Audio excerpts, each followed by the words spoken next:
Iluminação, elevando-se acima do pensamento. O pensamento não é indispensável para sobrevivermos neste mundo? Nossa mente é um instrumento, uma ferramenta. Está ali para ser usado em uma tarefa específica e depois ser deixada de lado. Sendo assim, eu poderia afirmar que 80% a 90% dos pensamentos não só são repetitivos e inúteis, mas, por conta de uma natureza frequentemente negativa, são também nocivos. Observe sua mente e verificará como isso é verdade. Essa atitude causa uma perda significativa de energia vital. Esse tipo de pensamento compulsivo é, na verdade, um vício. O que caracteriza um vício? Simplesmente não termos mais a opção de parar. O vício parece mais forte do que nós. Proporciona ainda uma falsa sensação de prazer, um prazer que quase sempre se transforma em sofrimento. Por que temos de ser viciados em pensar?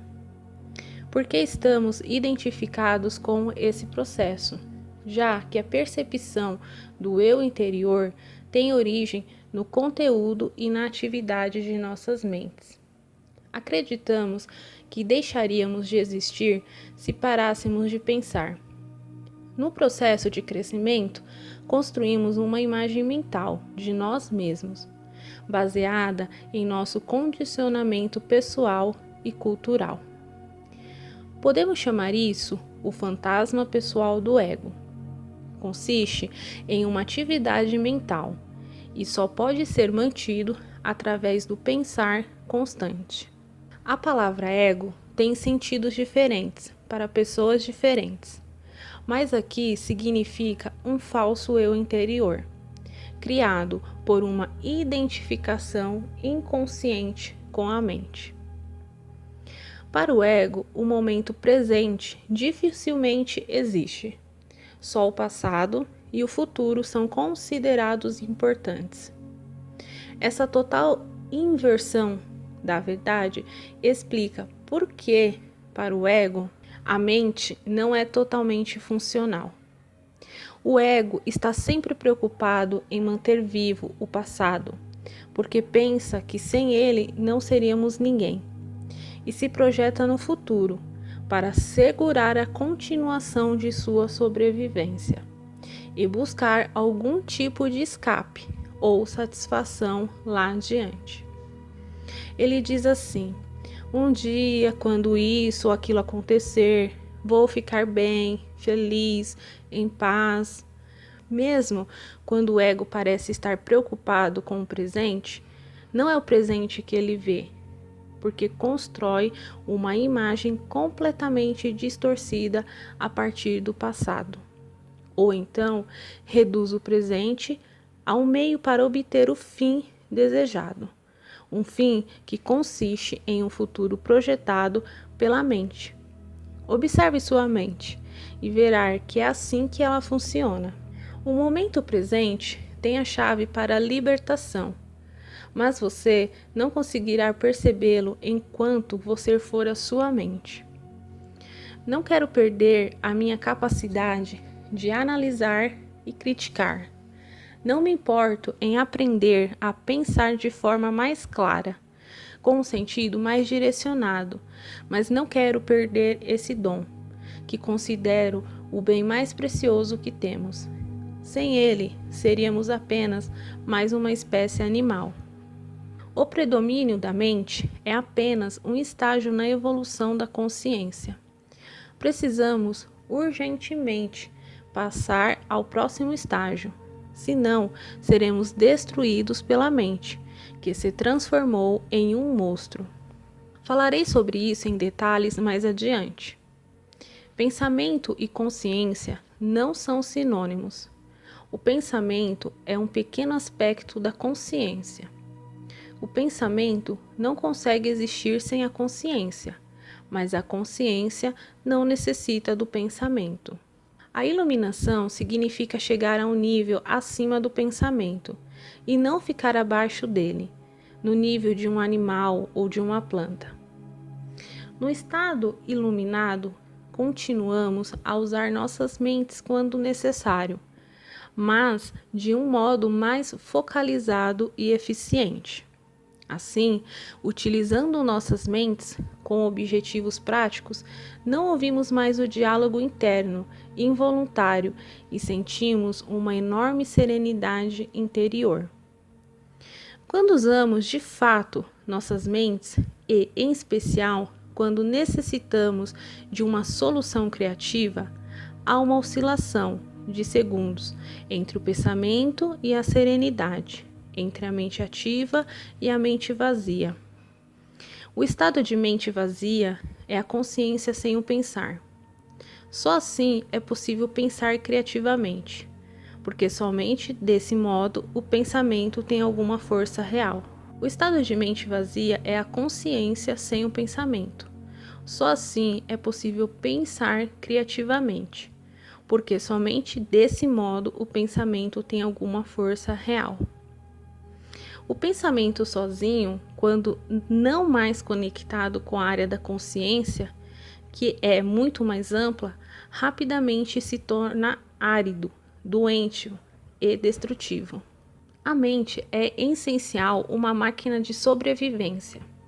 Ela executa muitas coisas boas quando, por exemplo, ataca outras mentes e se defende delas, coleta, armazena e analisa uma informação, mas não é nada criativa. Todo artista verdadeiro, quer tenha ou não consciência disso, cria a partir de um lugar de mente vazia, que se origina de uma serenidade interior. A mente, então, dá forma ao impulso criativo ou insight. Até mesmo os grandes cientistas têm relatado que as suas descobertas mais originais aconteceram em um momento de serenidade mental.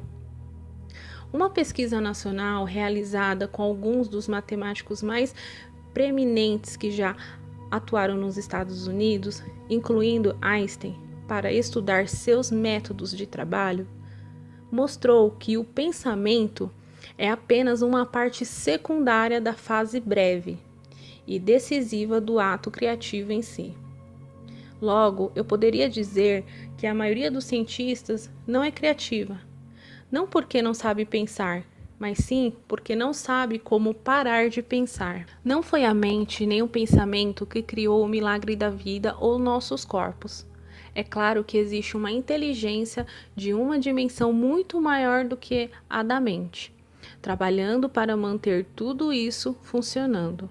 Como uma simples célula humana que mede 1/1000 de 25,4 milímetro pode conter instruções dentro do DNA que encheriam 1000 livros de 600 páginas cada um?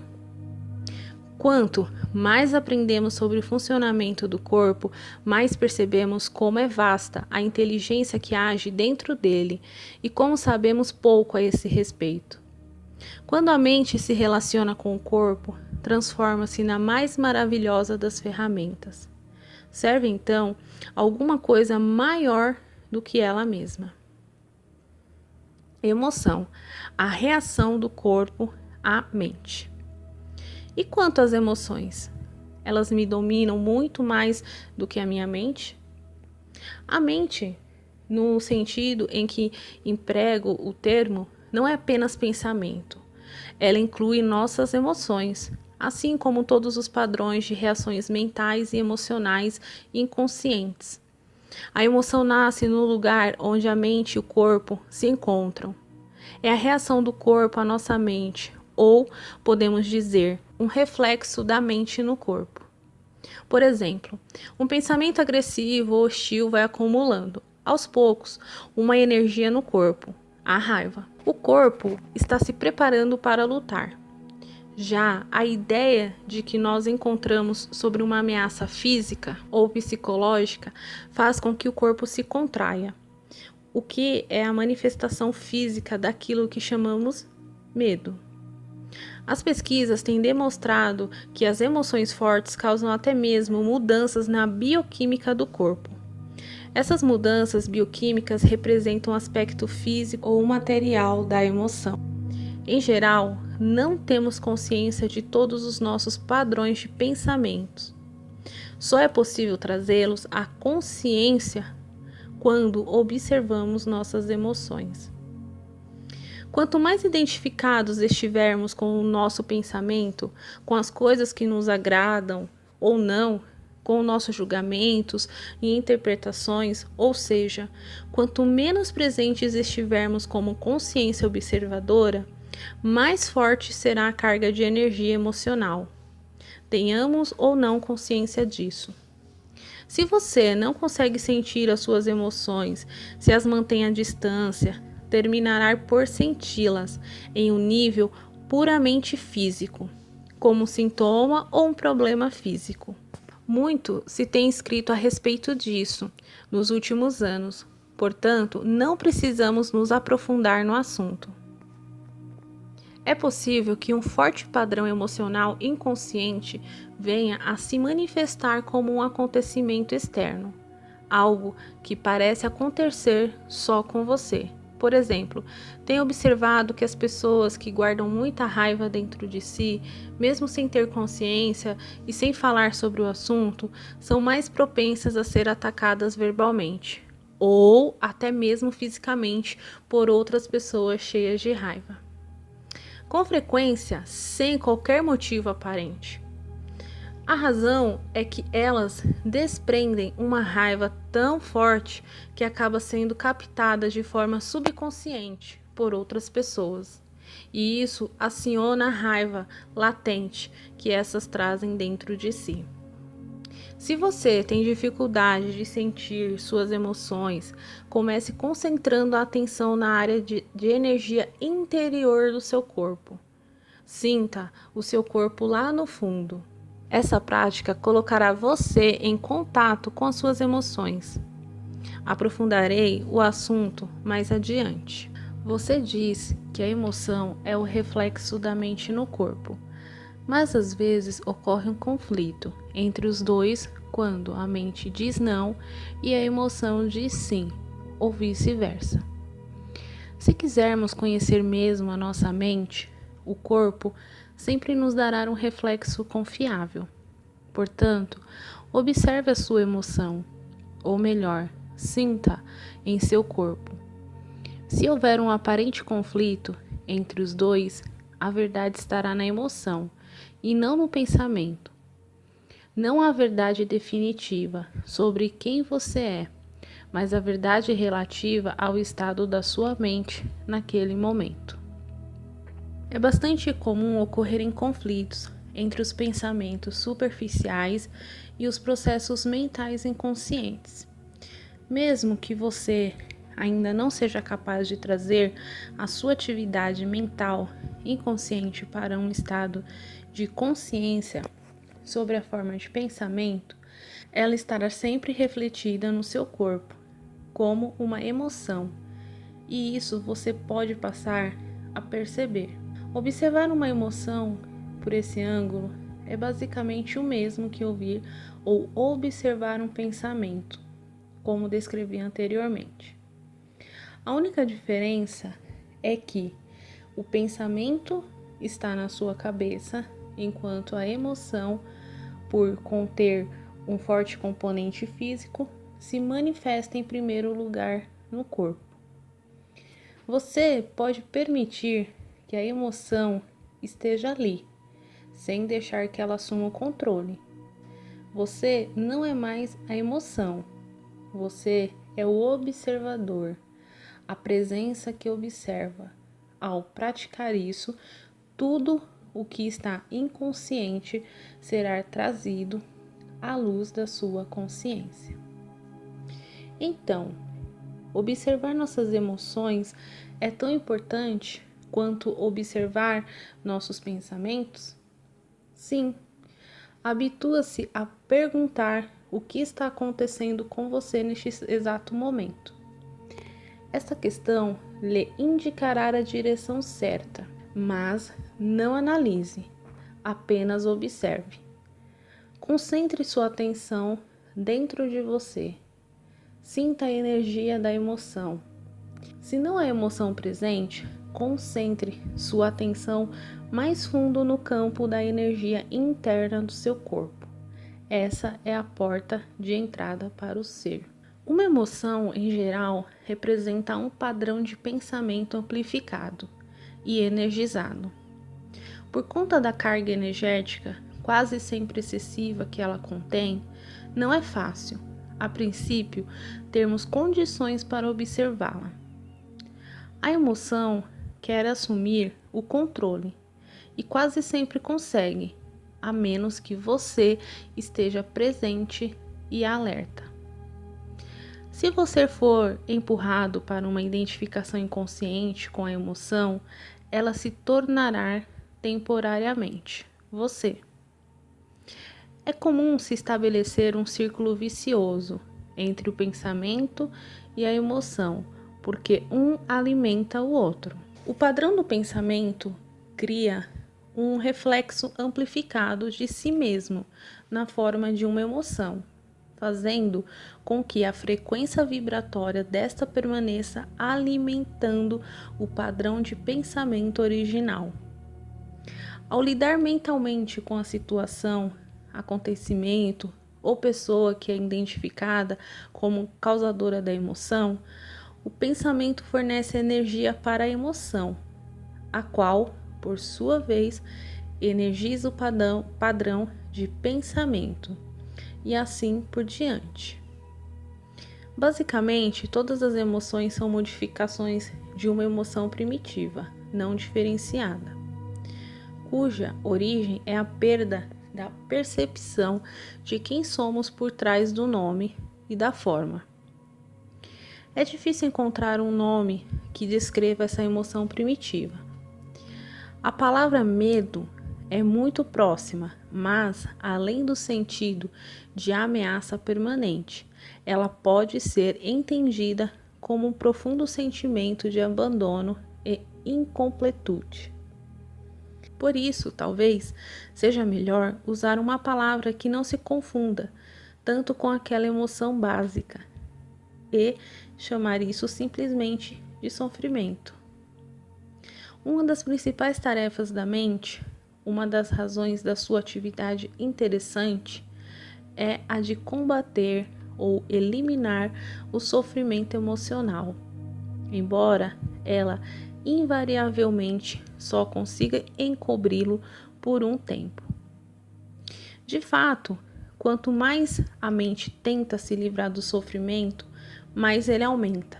A mente nunca pode achar a solução, nem pode permitir que encontremos a solução, porque é ela mesma uma parte intrínseca do problema. Imagine um chefe de polícia tentando achar um incendiário, quando o incendiário é o próprio chefe de polícia. Não nos livraremos desse sofrimento enquanto não extrairmos o sentimento de eu interior, da identificação com a mente, ou seja, do ego. A mente é então derrubada da sua posição de poder e o ser se revela em si mesmo como a verdadeira natureza da pessoa. Já sei o que você vai perguntar agora.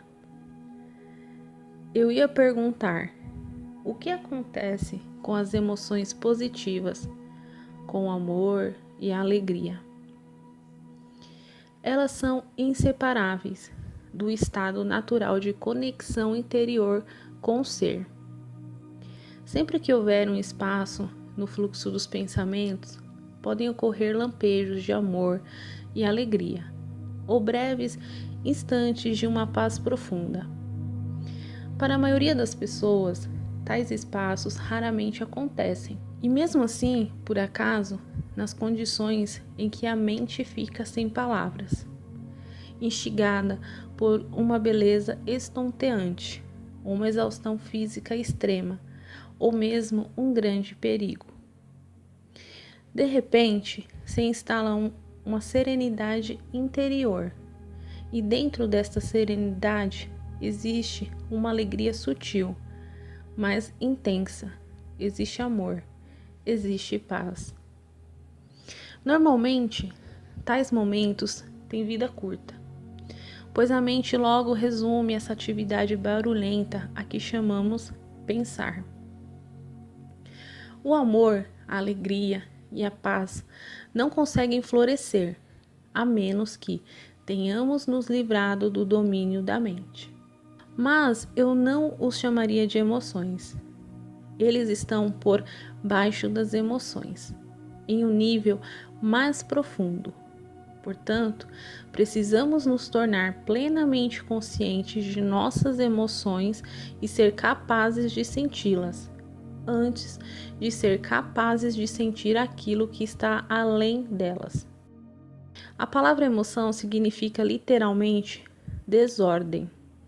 A palavra vem do latim emovere, que significa movimentar. Amor, alegria e paz são estados profundos do ser, ou melhor, 3 aspectos do estado de ligação interior com o ser. Assim, não possuem opositores, pela simples razão de que surgem por trás da mente. As emoções, por outro lado, sendo uma parte da mente dualista, estão sujeitas à lei dos opostos. Isso quer dizer, simplesmente, que não se pode ter o bom sem que haja o mal. Portanto, numa condição não iluminada de identificação com a mente, aquilo que algumas vezes é erroneamente chamado de alegria é o lado geralmente breve do prazer, dentro da alternância contínua de ciclo do sofrimento e prazer. O prazer sempre se origina de alguma coisa externa a nós, ao passo que a alegria nasce do nosso interior. A mesma coisa que proporciona prazer hoje provocará sofrimento amanhã, ou nos abandonará, e essa ausência causará sofrimento. Do mesmo modo, o que se costuma chamar de amor pode ser prazeroso e excitante por um tempo, mas é um apego adicional, uma condição de necessidade extrema, que pode vir a se transformar no oposto, em um piscar de olhos. Muitas relações amorosas, passada a euforia inicial, oscilam entre o amor e o ódio, a atração e a agressão. O amor verdadeiro não permite que você sofra. Como poderia? Não se transforma em ódio de repente, assim como a verdadeira alegria não se transforma em sofrimento. Antes de atingirmos a iluminação, antes mesmo de nos libertarmos de nossas mentes, podemos ter lampejos de alegria autêntica, de um amor verdadeiro ou de uma profunda paz interior, tranquila, mas intensamente viva. Esses são aspectos de nossa verdadeira natureza, em geral, obscurecida pela mente. Mesmo dentro de uma relação normal de dependência, é possível haver momentos em que podemos sentir a presença de algo genuíno e incorruptível, mas serão somente lampejos a serem logo encobertos pela interferência da mente. Você poderá ficar com a impressão de que teve alguma coisa muito valiosa, mas a perdeu. Ou a sua mente pode lhe convencer de que tudo não passou de uma ilusão. A verdade é que não foi uma ilusão e você também não perdeu nada. Esse algo valioso é parte de seu estado natural. Pode estar encoberto, mas nunca ser destruído pela mente. Mesmo quando o céu está totalmente coberto, o sol não desapareceu, ainda está lá, por trás das nuvens.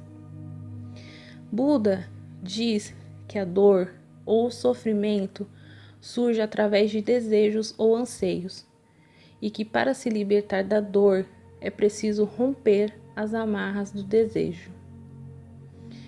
Todos os anseios nascem da busca da mente por salvação ou satisfação nas coisas externas e no futuro, como substitutos da alegria do ser. Se somos nossas mentes, somos aqueles anseios, aquelas necessidades, desejos, apegos e aversões.